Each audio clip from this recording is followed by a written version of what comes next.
The Ascended Masters Club is not really a place and doesn't exist in any time or space. So therefore, science would say it doesn't exist. But actually it does. I mean, it's very real. It just doesn't exist in time or space. It is a reality that cannot be perceived with the eyes or the ears, but yet it's there. The Ascended Masters Club, we have well over 9,000. Actually, this week we're going to top 9,800 Ascended Masters. Yeah, and nobody from this group, of course. Well, no, because you don't necessarily want to be there. You want to be here.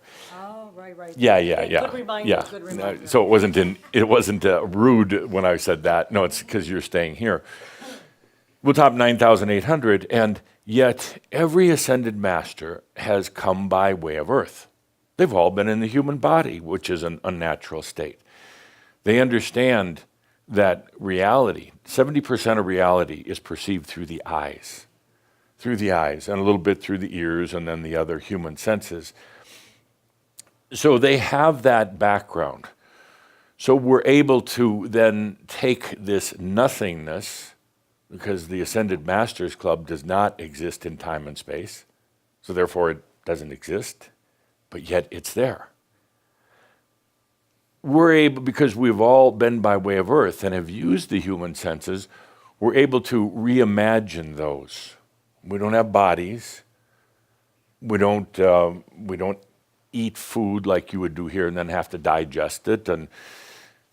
But yet, we've all had the human experience, so we can reimagine it and therefore live it. And even though there's over 9,800 Ascended Masters, each with their own perspective of the Ascended Masters Club, they all have their own perspective of the club. We have a common agreement with us that there is this Ascended Masters Club. And of course, the president is me. That's my perception of reality. I'm not sure it's theirs, but at least it's. How did you become president? And if it's my perception of reality, therefore it is. And maybe Kathumi's reality is totally different, but in my reality, I'm the head. So we've got this place that really doesn't exist, but yet it's there. You've got a place where we can recreate so many of the things we loved about Earth. Number one on the list, in our common agreement with the Ascended Masters, number one is nature. So there's nature all around. It's beautiful. But my version of nature might be different than Tobias's version of nature. But yet we're all seeing nature. And we love having long talks about the beauty of nature at the club. Because each perspective is a little different, and none is right and none is wrong. So we'll have fine meals, and the head chef will put out a menu on it and explaining what's on the dinner for the night. So that's kind of our agreement. Let's have a common dinner by agreeing to the same menu, but every Ascended Master will taste it different, will see it different, will perceive it different. And actually, we have no sense of sight whatsoever, nor of sound, none whatsoever, because there's no time and space. And in order to have the attributes of sight or hearing or any of the human senses, you have to have time and space. So you can imagine we're a bunch of 9,800 and some Ascended Masters, and we can't see, we can't hear, we can't feel, we can't smell, none of the above. And you begin to wonder, well, then is it real? Does it exist? And what is it if you can't see it? How are you perceiving it? How do you have kind of a common agreement? Isn't this just a big nothing? And the fact is, no, it's everything. It's everything. Because we don't need eyes to see. We've had them before. And they're nice for a little while, but your eyes get tired, and then eventually they get old, and eventually they don't work at all.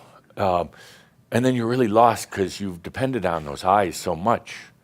And then you feel like a victim and your eyes don't work. Yeah. But the bottom line is that you don't need them. You don't need them. And the fact is that as an ascended master, you can actually perceive better without these human senses than you can with them. So you think when I come here, for instance, that I can hear your music, or I can hear you when you're on the microphone. I cannot. I cannot. I can tune in through Cauldre, who still has ears and new eyes, but I cannot see you. So when you are standing up, Edith, and telling me how much you love me, I can't hear you either. And then you say, but how is this possible? Well, I can tune in through Cauldre, and it's kind of fun, using his eyes and ears and everything else about him. But even then, it's rather limited, so I kind of do it and I kind of don't. I can see you, Merit, right now through Cauldre's eyes, but I can see so much more of you through my own sense.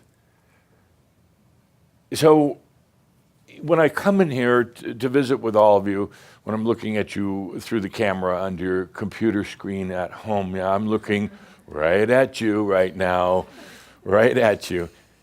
I don't have eyes, and I don't see. And it's a little difficult for the human to understand that, because there's well, then how do you, what do you do? Well, I perceive energy. That's it. No, not colors and not light, because there is no color or light in energy. There is no color or light. So let's get over the fact that you're going to see shimmering lights when you come to the other side. Not really. You have to have human eyes to do that. You might have some experiences in the other realms with that type of thing, golden lights and violet flames and all the rest of that. But you're really just associating with what your human mind knew back on Earth. And then you kind of get over that and you realize you don't see any shimmering lights, you don't hear any beautiful angelic choirs or anything like that. And for a moment, there's nothing. You go over to the other side, whether you're still in your physical body or not, but you go over to the other side, and after you get through kind of the initial illusions, nothing. It's a little scary at first. And we do have ascended masters stationed, around for when that happens to you, because you're going to freak out. You're gonna. There's nothing. They lied to us. There's nothing here. I thought there was an ascended masters club, but there's nothing. There's no sound. There's no light. I can't even cry.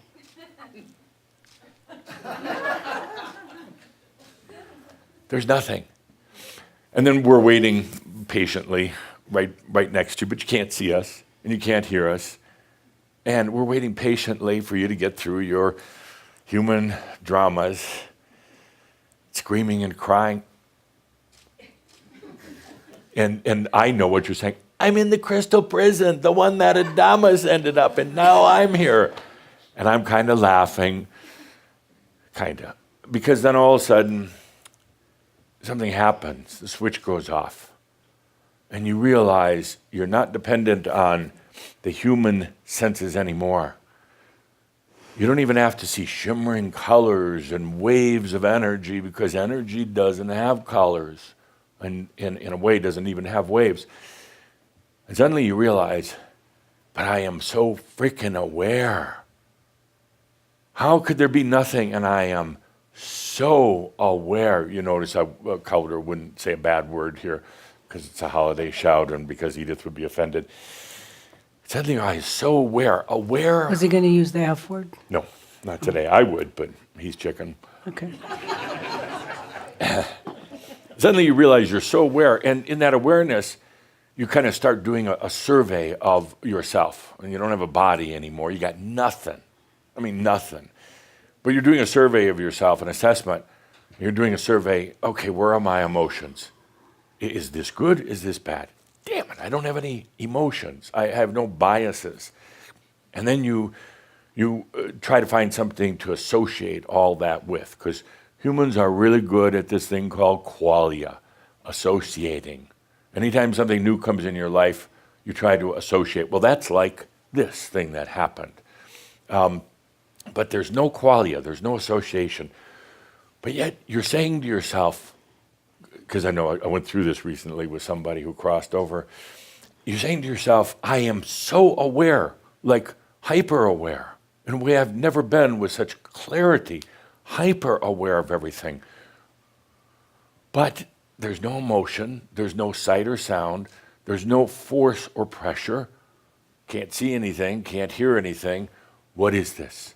What am I aware of? And then you remember the teachings of the great master who said, I exist. I exist. That was me, the master. That was time for applause. I have to tell the production team, truly, seriously, we need applause signs and laughter and clap, because sometimes I'm so far ahead that they just don't, but if we put it on the screen, applause, forget it, bad idea. So where was I? Oh, the first thing is, I exist. That's what I'm aware of. I exist. I got no body, I have no identity, but yet somehow I exist. And you get through that kind of making love to yourself whole thing. Oh, I exist, I am with me, and that's all that counts. And then the next thing that happens is you realize, I'm aware of something. I'm aware of, you try to open your eyes, but you don't have any. It's really kind of fun to watch all this. I wish we could do videos on our side.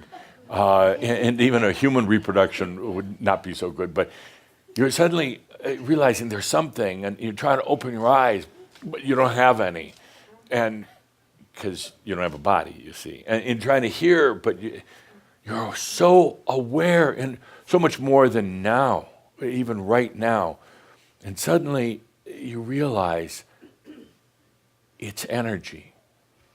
I'm aware of myself, I exist. And now I'm aware of energy in its purest state.